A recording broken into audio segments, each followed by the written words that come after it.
Record. Okay, good afternoon, everyone. Welcome to Stump the Checker version 2. So if I could get everybody to turn on their video, most people, right? So on the last session, we tried this little set your virtual background to a place you visited. And then if you have something you'd like to share, bring it up in a Zoom chat. And that didn't work all that great. So today, let's try something completely different. Let's do a Zoom wave. Okay, I'll get it started. Everybody get ready to put your hands up. Here we go. Ready? Yep, wave and down. And one more time. Ready? Up, wave and down. All right, good. Woo. Cool, we're all loosened up now. Nice. So I have lots of topics that I can cover. However, this is an interactive session. So if you have something that you want to bring up, then put it on the chat. Pedro's going to be monitoring the chat for us, and then we'll go from there. So let's start out with just kind of a basics thing. I'm looking at just a normal elevation here, and I see I have a circle here, which is a symbol for how this system works, and there's a triangle.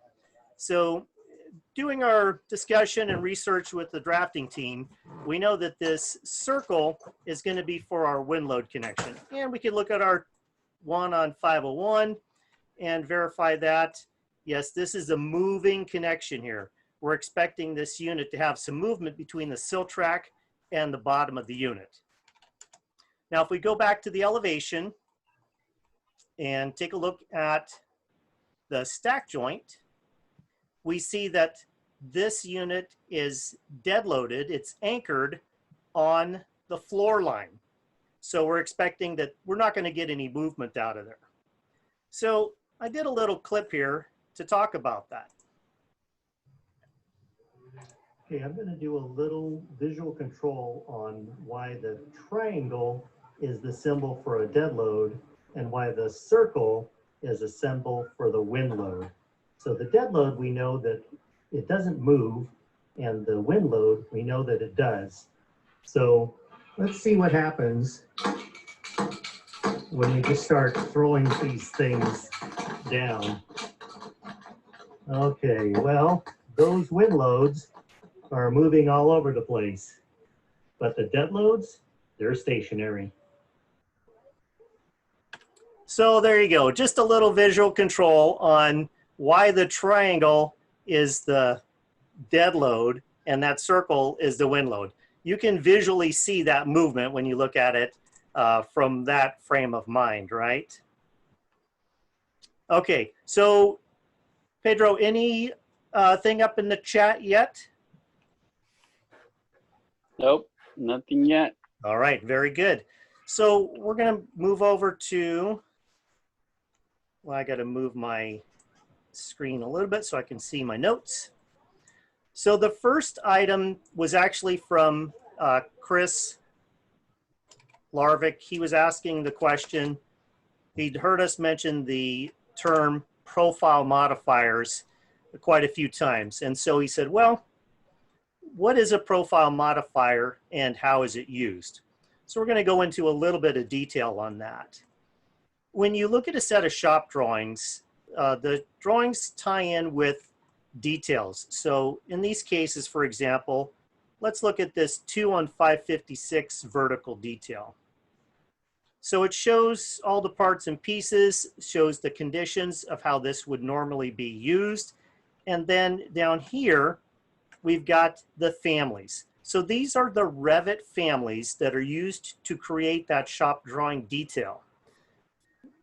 With our takeoff program, we can associate data that we put into the families and have the takeoff program read and understand what to do when this family intersection comes up and meets with another family. So in this case, let's say we had that family here and it tied into this horizontal on 514.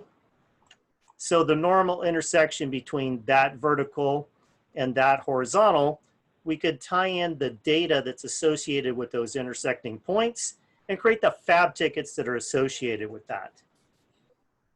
So there may be conditions, however, that your normal family to family connection is not quite exactly what your fab needs to do. So for an example, this 2 on 556 is that vertical cover.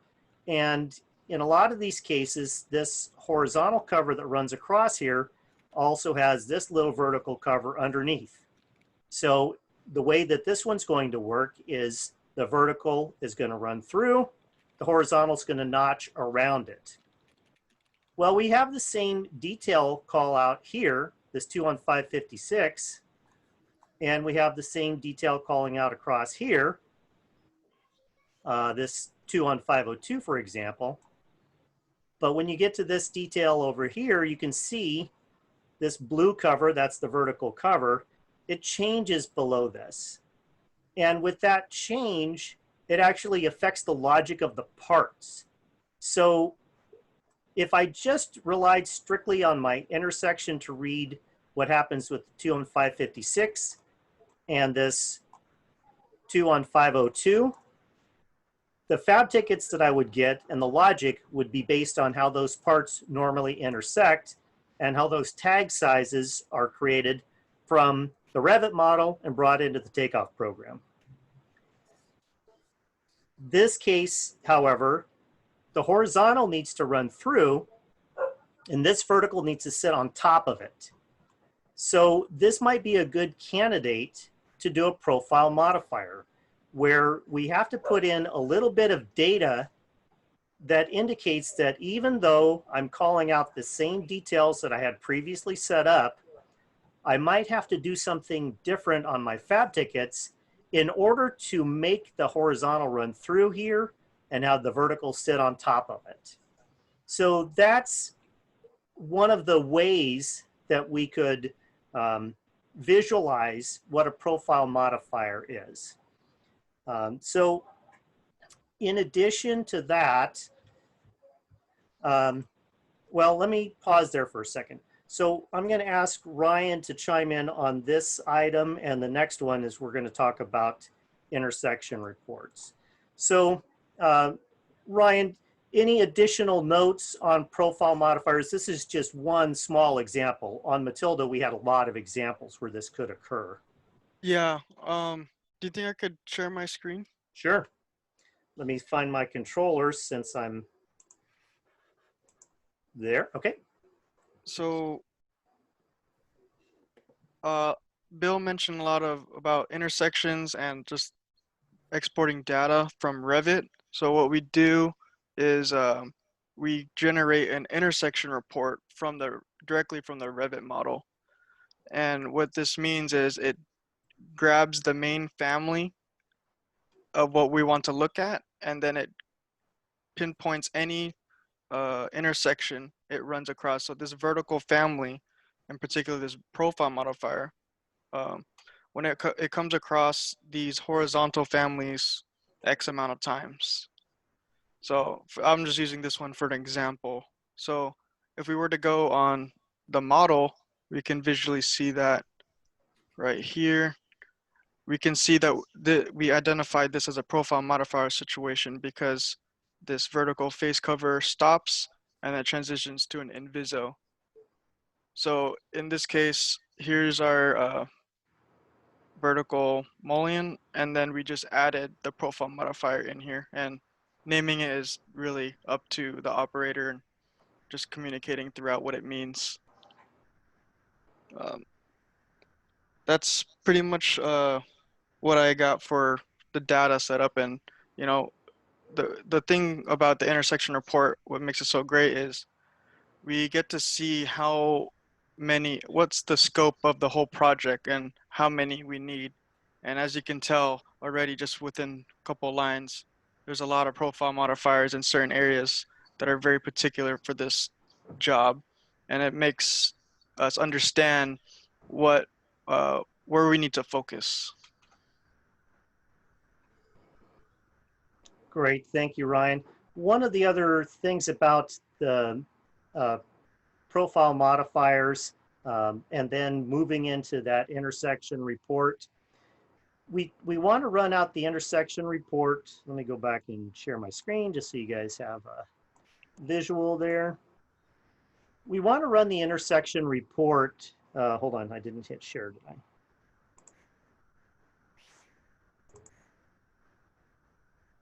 All right, are you guys seeing my, that set of shop drawings? I'm not getting my green box. Yes. Okay, so maybe I chose the shop drawings instead of my screen, we'll see. So for the intersection report, it's a tool that's going to allow us to analyze the Revit model and see what intersections occur, but we've also used it to analyze how much data is already set up and on the server. If we've done these specific families and intersections previously and loaded them to the server, then that data would be considered set up, and we wouldn't have to build out all of the data that's associated with those. So as we're making progress doing these setup processes, that's our intent, is to build more and more data that gets stored to the server so that as we pull it into the project, it's set up already and it's already been gone through the checking process, the logic is established, and it should be a little more straightforward process than having to build all of the data that you need for every specific job. Jobs will always have their own specific conditions, and so that approach there will be to build what you need on the job when you need it. But as much as possible, we want to try to load up the completed data onto the server so that we can use that for being able to have a good setup, have a quality product that's already been validated. Okay. One of the other avenues that we're exploring is we had established a prototype unit process when we did our first pass at the 10-minute unit. So we decided at that time that we wanted to build out as many of the main intersections as possible so that when we started working on the project, that those were set up. And we had pretty good results with that, but we saw that we could go much deeper. So we're starting to analyze this even a little further. And one of the techniques that we're experimenting with is, in addition to building out the prototypes, which would be kind of like a jam to jam and a corner to corner so that you get both ends of the fab tickets built in the one unit, is we actually want to export real units from Revit. So let's say, for example, we have some intersections that occur on this unit that we need to build the data for. If we export this from Revit, we get all the tags coming in from Revit, then we can run this unit out and prove out what happens not only with the data setup and how the fabs are supposed to come in, but we're also examining what's happening in the Revit model, and we can see, are there any discrepancies within the model that we're getting some mathematical thing that's unusual. For example, the hook lug height is not coming out right, or my glass sizes don't seem to have the right bite on them. If we're doing this in an early enough phase, then we can work with the drafting team and get that model cleaned up so that it also has the correct information. In addition to that, as we build out the real job unit, instead of having a prototype unit which may not translate directly to your fabs, let's say your notes overlap or there's some weird thing that your unit does that we didn't anticipate when we just set up the prototypes. By building the real job unit, you actually have to run through all of the paces to make that a real unit that can be used on your job anyway. Okay, so, and that kind of closes out that initial discussion.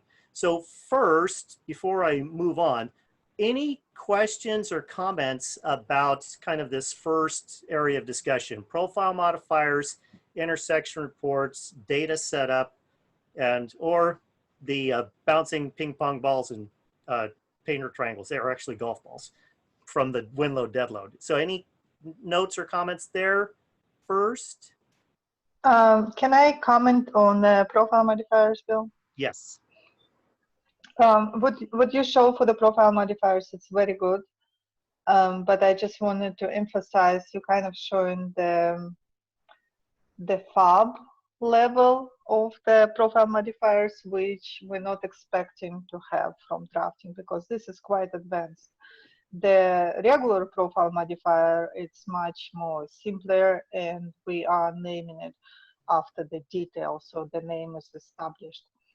The level what you show, it's kind of like when you are in fabs, and it's what the takeoff operator, like the fab person, makes. Yes. Yeah, good point. And if we're at the point where we are far enough along in the project and we can do the data setup before it gets to the units by week stage, or even if we're far enough along where we can get set up before material takeoff start, then that's one of the things we're also exploring, is having the setup team actually go into the Revit model and apply the modifiers, because we want those things to occur in very specific ways in order to drive what happens with the fabs. If they're very generic from drafting, then they won't have a lot of downstream use when we get into the fab stage, and we'd have to go in and do additional work on them as well. Okay, excellent. Any additional points or questions on this first phase? Okay, Pedro, anything come up in the chat yet? We're good in the chat. All right, so next up, I want to continue to explore this area on Matilda. So one of the items that had come up, Quentin had this question pop up from the engineer as they were reviewing this transition area. So we have a strip window head here, this 2 on 501A, and our normal connection there is with the Mini-Mac, which that's fine. That's a normal condition. But then it transitions over here to this curtain wall unit that has a stack joint up above, and then you have a little step where it goes from this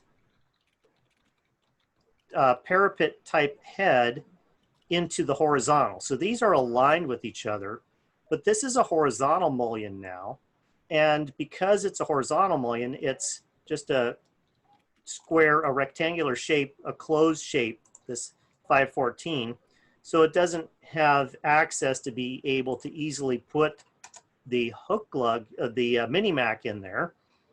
And so the concern then is that this transition, having this step without having an anchor in this spot, could be problematic for how that unit is reacting on the wall.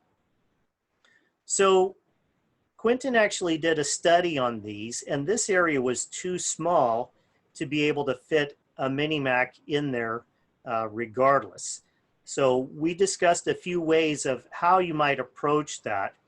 And so one of the approaches then is, instead of using a Mini-Mac in this area, you can actually put in an F-clip that's going to load to this vertical and then attach it up to your head member and then stack your units in from there. That might need some additional design, and it may need a detail that's associated with it. But for now, we were able to identify that that would be the approach, since a Mini-Mac wouldn't fit in this little area, and we would use an F-clip in that condition instead. So that is an approach that we have seen in previous projects when you have this kind of a stair-stepped unit at a transition, but it needs that additional anchor when you get to that point. Okay, so that's one item there. the other one is actually going back and it's reflecting a little bit on what happens on these details. So after doing a study on this, we checked in with Margie, who's doing the field use, and determined that on these conditions, the extended horizontal cover notches around this vert, but here we want it to run through and have this sit on top. So that was a very specific logic. And so I wanted to point out that logic, but I didn't want to have a giant text box on there that called all that out.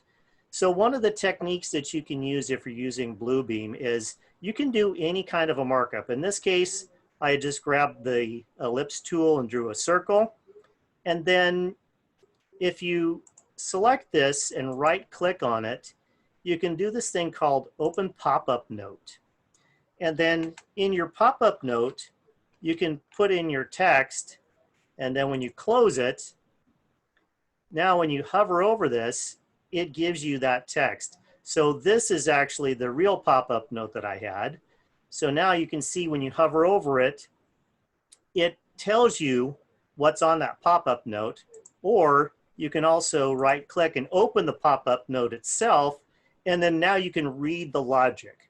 So if you have an area that you're trying to describe what your intention is, but it's a little bit more complicated than just drawing lines, which might be kind of thick and hard to see, you can use this as a technique where you actually do this right click and open up your pop-up note. And again, even if you just hover it, you can read the note. And so that's describing how that logic is working. Okay. And again, that works with any markup shape. And let me mark these as done so I can keep track. Okay, so any questions or things in the chat yet, Pedro? Nothing in the chat. All right. Nobody really thinks, enjoying that you guys doing Matilda. nobody thinks they can stump me, I guess. So next up, let's take a look at one of the tools that Google has. It's the Jamboard. So a lot of times in our Kaizen events, we need to do collaborative work, and this Jamboard basically gives you a virtual board that you can use. It works just like having a whiteboard, and anybody can mark on it at any time. And we're using it in a lot of our different Kaizens to keep track. So basically you just create a sticky, put whatever color you want on it. If the red is your problem, then you just name it as your problem. And then now you've got your problem sticker and you've got it listed there. So the Jamboard, when you go, there's links to several Jamboards on a lot of our Kaizen boards, but we also have the Jamboard home for Walters and Wolf. So you can see the various Jamboards that we've been using. So installation manual Kaizen, the door perimeter Kaizen, we've got the project setup. So we've been using these quite a bit. Okay. Hold just 1 second.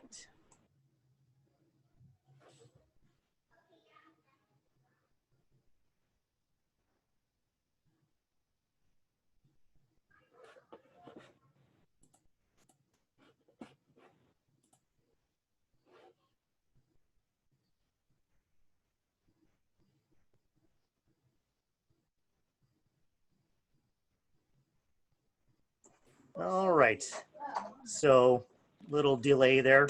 Kids and dogs attending every meeting now.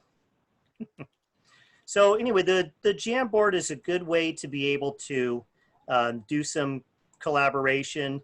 You can have all of your team have the board open, and it's in real time. So as soon as somebody's typing up a card, moving it around, you can see it. You can you know, do some marks on there. If you've got something complete, you can do a little visual where it does a little swirl and then it goes away. So just a nice tool to be able to collaborate. And we've been using it a lot, like I say, in our Kaizen events. Okay, so that's the Jamboard. All right. Any questions yet? No, sir. Okay, next up, you know, we work on Zoom a lot. And let me go to my PDF of this sketch that I took earlier. So when you're working in Zoom, here's a tip.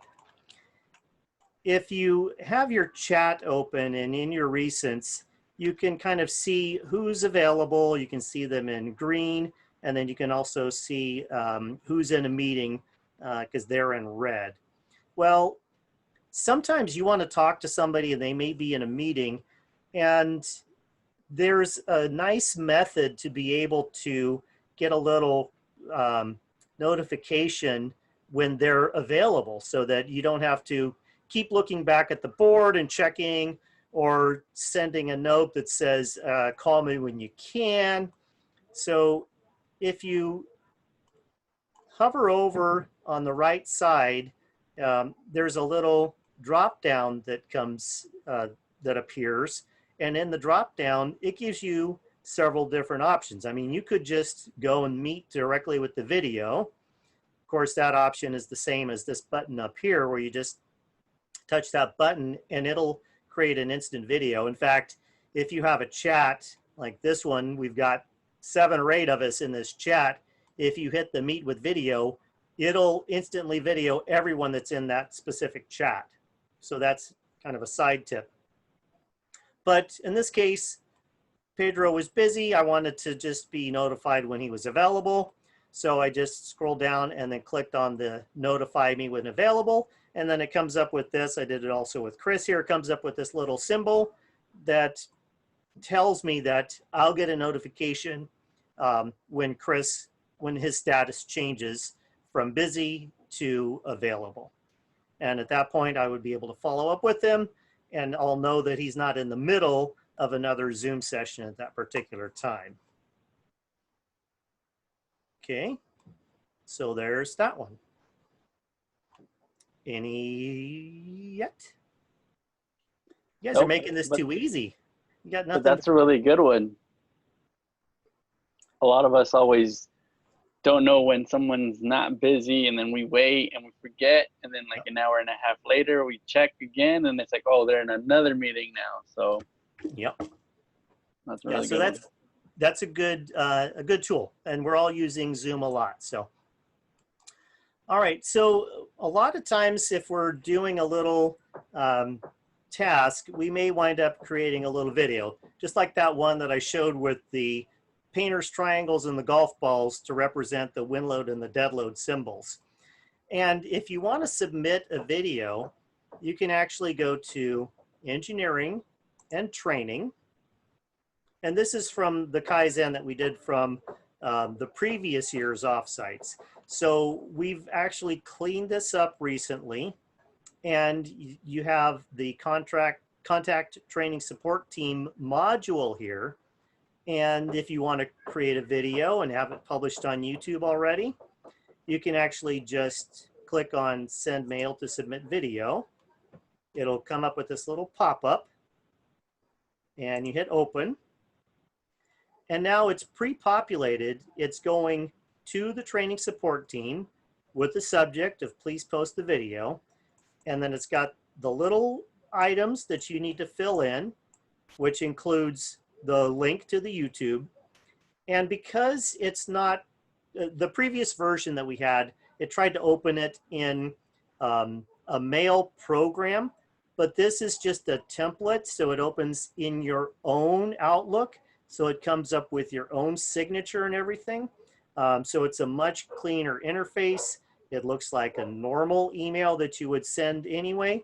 And then the training support team, you'll see if you expand that, then that's all of the people that were in that Kaizen. So we all get that email, and we'll get that notification that you've got a video that's ready and needs to be submitted. Once we get those, then we'll take them and post them. So for example, all of the classroom trainings we've been doing over the past several weeks are all located here in the classroom training content area. Okay. So any questions there? Now, I have, go ahead. No questions on this particular. It's a different question, different topic. Quentin Todd is asking, which is better for marking up, Adobe or Bluebeam? I know we're using Bluebeam, but which is better, pros and cons? So we've made that switch completely.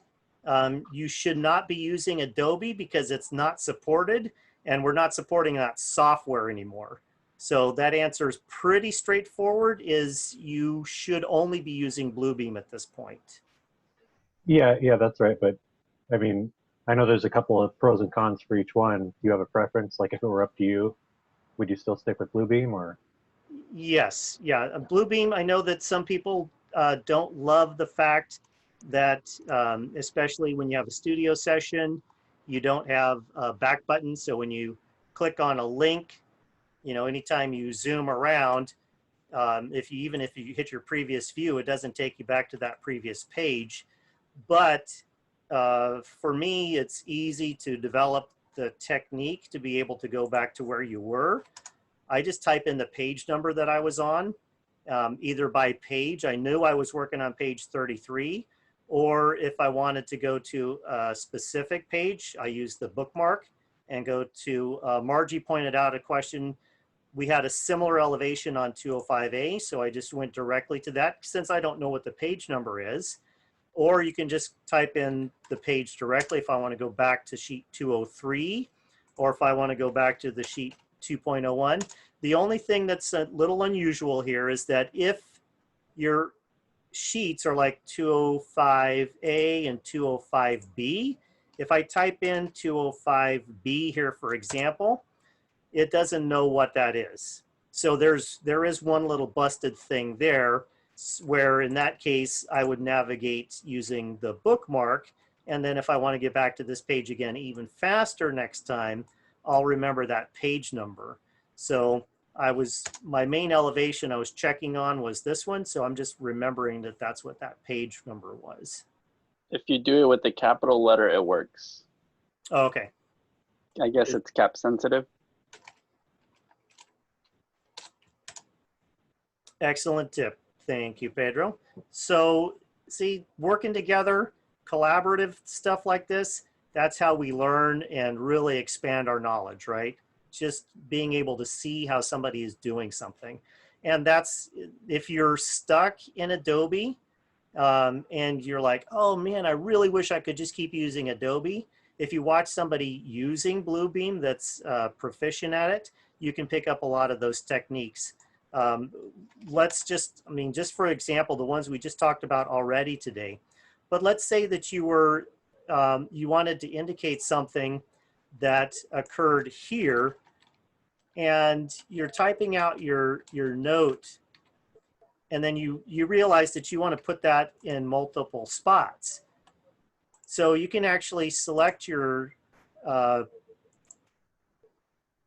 text box and then just add a leader to it. And if you had to do that multiple times, if you wanted to point out that that thing, your example occurs in these three areas, you can actually add as many leaders as you want.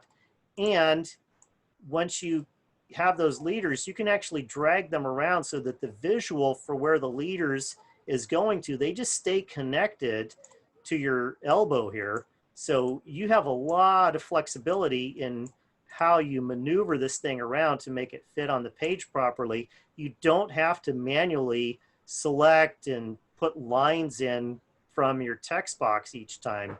It has a lot of those built-in features. So for all of those reasons, the using the Bluebeam. Now here's one quirky thing about Bluebeam. I had this selected previously and it moved to navigate around some pages. So occasionally you will see something like this where you'll have some kind of a markup and it moves around the page on you a little bit. So that I have seen happen. It's not completely uncommon. So that's maybe one of the little quirks of Bluebeam. But overall, there's never been a time when I've said, I wish I could just go back to Adobe. Another example is, let's say you're doing a text box here and you want to copy and paste this. So you hit copy.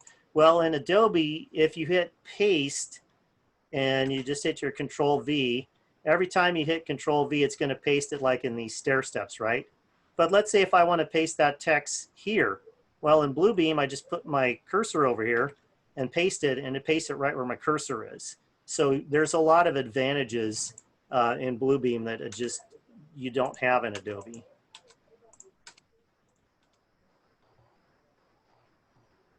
Okay, any other notes? Because I have one that kind of ties in with the email thing. I'm going to jump a little bit on my notes list. Okay, so each day we do a daily log. So most people should have an email template set up to where if you just type in daily log, you get that, and then you type in your daily log with your date, etc. Okay. You can also do the format of this. You can bring it in with a signature so that you can just drop in and have it pre-formatted, and then you just type in what you were supposed to do for the day. But if you don't have a daily log group set up, you can actually easily make your own contact group. So to do that, go to this contacts view, and then go to new contact group, and then type in the name of the group. So in this case, let's call this setup team. So that's the name of my group. And now I'm going to select the members of my group, add members. So I'm going to add members from my Outlook contacts. And so I'm going to select who I want to be in that group. And I'm going to go to my global address list. So I'm going to pick who I want to be in that group. So it's going to be Pedro and Joe, etc. So once I select all of the members that I want, they're going to show up here in my setup team. So I'll hit save and close. Now when I go back to my mail and I hit new email and I want to set it to setup team, then they will start to get this email that I'm setting to them as a group. So if you don't have this set up for your daily log and you're constantly copying and pasting, or you're typing in everybody's name each time, just pick this little shortcut up and create the daily log shortcut so that you don't have to type these in each time. Okay. All right, so that was kind of a tie-in the email, basically, because I talked about that from the email from that other, from the training session. So, okay. Any other items popping up yet? Nope. Okay. All right, let me highlight these ones that I'm done with here so I can keep track of where I'm at. Okay, And then let's also, this one is done. Good. All right, so the next one is on the segmented wall process. On Stevens Creek, we had a segmented wall that was laid out in Jumpstart, and it had all of the specific angles that were required based on the floor plans. So we had an intention at the beginning of that project to lay those out on the CAD floor plans and be able to use those in order to determine our glass bites, daylight opening sizes, mullion rotations, horizontal cut lengths, etc. And it really just didn't work out that way. So we had some follow-up discussion with Jumpstart, setup team, drafting, takeoff, and we developed a mini Kaizen area. So if you go into the M drive under lean, we have the segmented, let me scroll over here.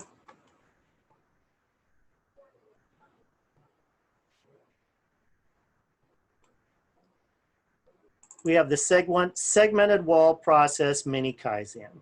So we set that up. I actually have a recording of our session that we had, and then the meeting agenda and all that we discussed about. So basically, we created what happened on Stevens Creek, what we did, the studies of how things were built in Revit, studying what happened when we got to takeoff. We had some Excel charts on some ranges of modifiers, and then we listed out what some of the challenges are. And basically what we want to do is work through these things and create what a good workflow would be.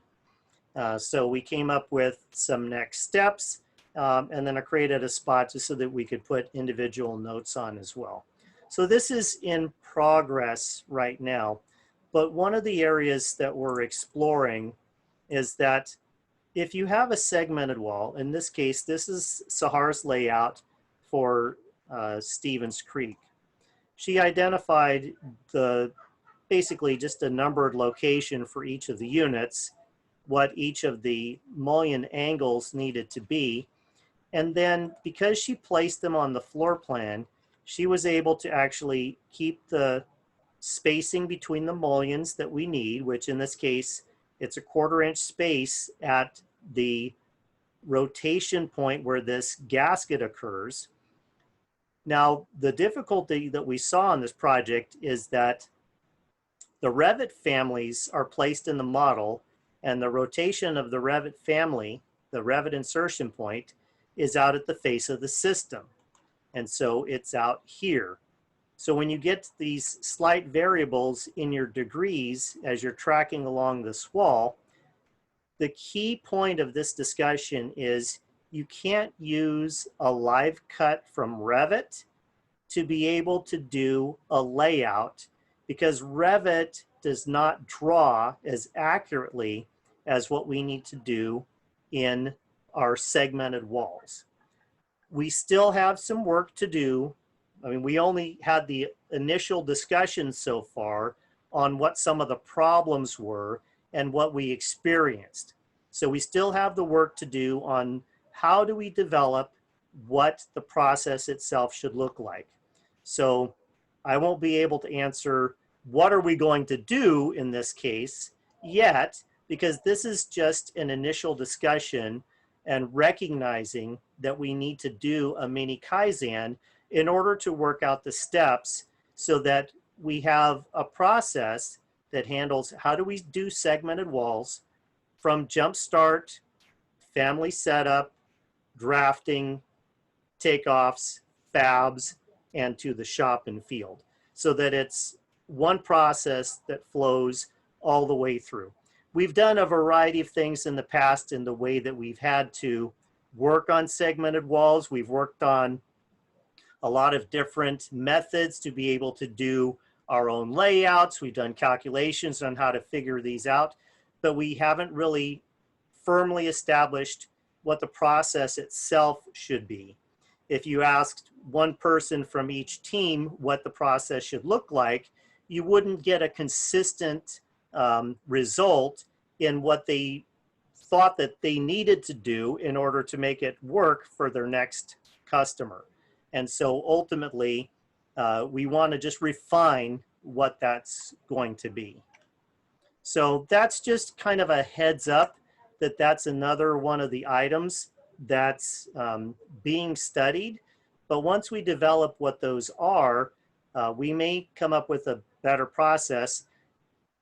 You know, one of the good things about creating ideas and just exploring things is your ideas on what might be possible don't have to be limited. You know, for example, we see that Revit is not great at dropping in these mullions in exactly where they need to be to create the floor plans. So if our process wants us to put in profile modifiers, currently we're doing that on Matilda, and it's a very manual process. We're having to make a bunch of decisions and then put the profile modifiers in a very specific way to turn the data to do a very specific thing. If we develop this in a way that works, just an idea that might come across is that, can we develop the takeoff program to actually apply the profile modifiers based on the geometry of the elevation that you're trying to build? So I don't know how that would be done, but conceptually, if it could be done, then that's something that we can explore as we're continuing and working on this mini Kaizen. Okay, so that's my take on where we're at with segmented walls and how that discussion will make progress. Okay, anything popping up from our chats yet? Nothing in the chat. Anybody have one they want to just open? I have a lot more still to cover, so I'm not going to be shy about filling up this hour, but I want to make sure everybody's got the opportunity to bring something up. Can you talk about this extended covers needed to be removed on Matilda for in the sunshade location, please? So how was it missed originally? I'm also curious, kind of. So I'm going to open that discussion to one of the other PCs because I wasn't involved with that discussion at first. So Quentin, Joe, or Carlos, do one of you guys want to tackle that one?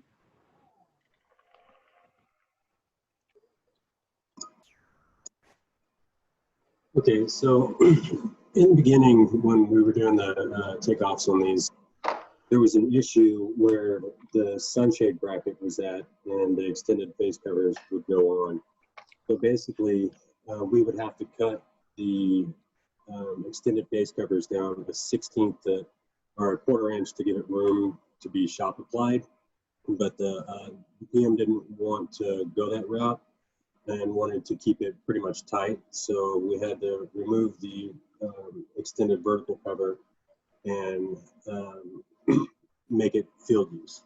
So the sunshade bracket would be applied, they would set the unit and then put in the vertical extended cap. So in that case, what we're talking about then is your, sorry, I got stuff falling out of my shelf over here. That's my golf balls and my painter's triangles. So here we've got the your vertical cover, and it's showing that it wants to come down tight on top of the sunshade. Is that correct? Yes. Okay. And then same thing for underneath. If those covers were to be shop applied, they would need more room. And so that's what caused that switch from shop use to field use. Is that correct, Quentin? Yeah, they wouldn't have enough room to put the sunshade brackets on. So we would have if the vertical cover was Shopify, we would have to give them about 1/4 inch on top and bottom.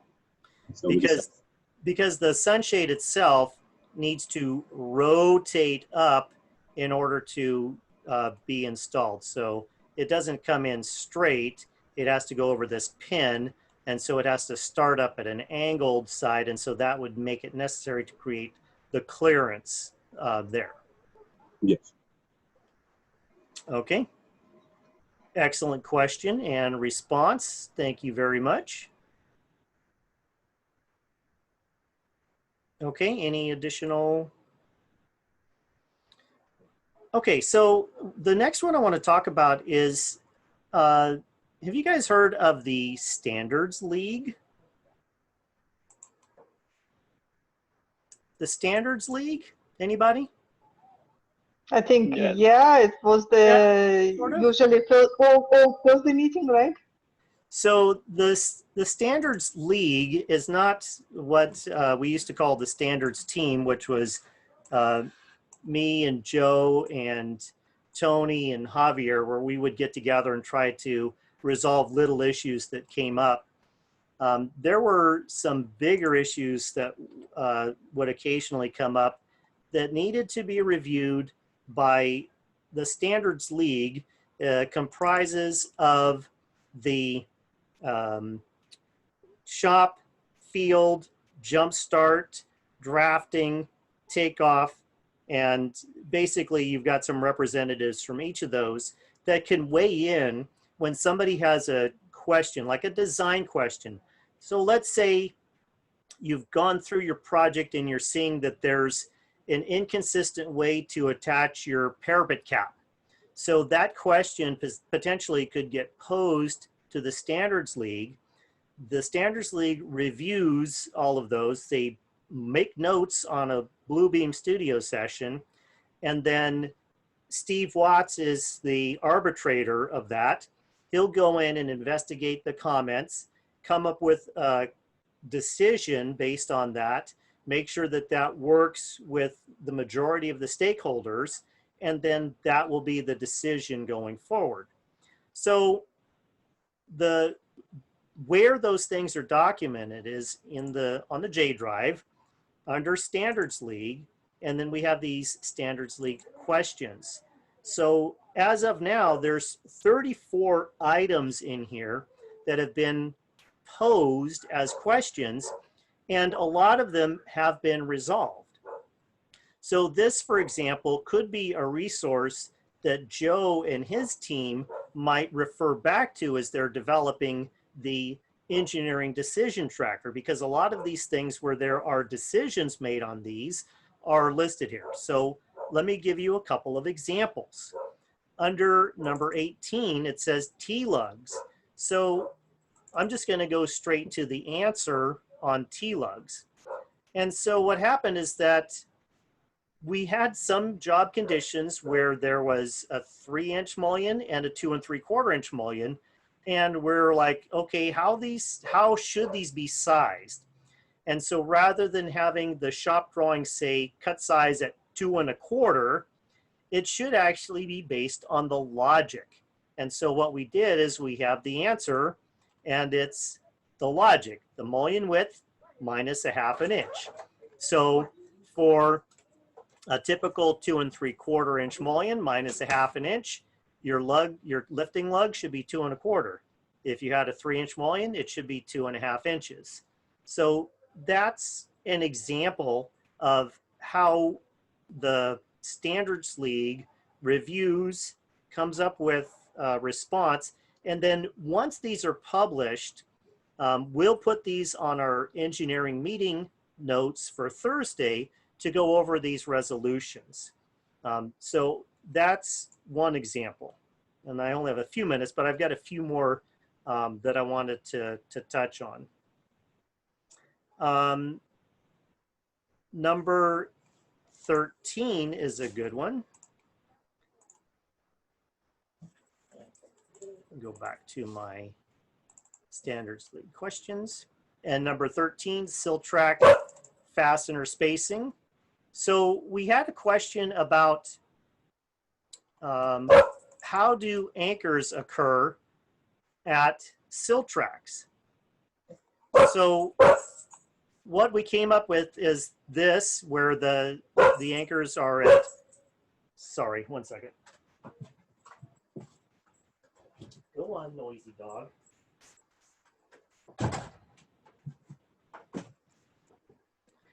Sorry, noisy dogs. So the anchor should be at 2 inches on each side of the vertical mullion. And then if you need additional anchors like drill flexes, then they would be 1 inch on center. And so there's also a little visual control in here. There's a sketch. It's not this one, it's this one. So there's a sketch in here, for example, on what that would look like at the corner. So here you would be 10 inches from the DP to that anchor, and then every 1 inch interval for as many fasteners as you need. So just another example of how the Standards League goes in, identifies a question, and gets a resolution. Now, these questions get posed from any of the team members doing work and seeing that there's something that I'm not sure what this is supposed to do. There's something that's inconsistent. They're seeing two different versions of a thing depending on who drew it, and it doesn't seem consistent. So if you come across something like that and you want to pose it to the Standards League, the format is you send it to Christine Rutherford. She'll create the review document for it and send it out to the Standards League. And that is probably not super clear, because I've seen questions that have been posed to the Standards League that just go straight to the Standards League email.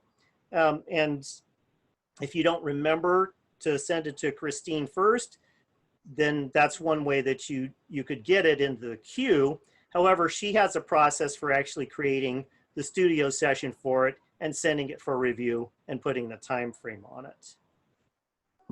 Okay. All right, so I'm almost out of time.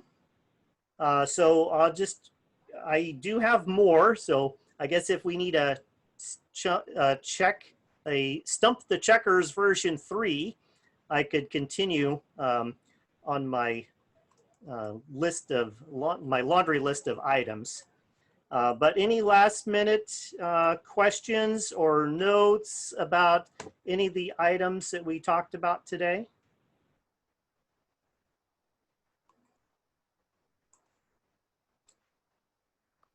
Good job, Bill. No, everybody's good. Okay. All right. Well, thank you. And I don't think anybody stumps the checker today, so I guess I won't have any prizes to mail out. But let's do the wave one more time for the road. Ready, ready, go! Woo! Oh. Awesome. All right. Thanks everybody. Bill. Thank Thank you, you, Bill. All right, Thanks, Bill. Bill. Keep your farm going. Thanks, Bill.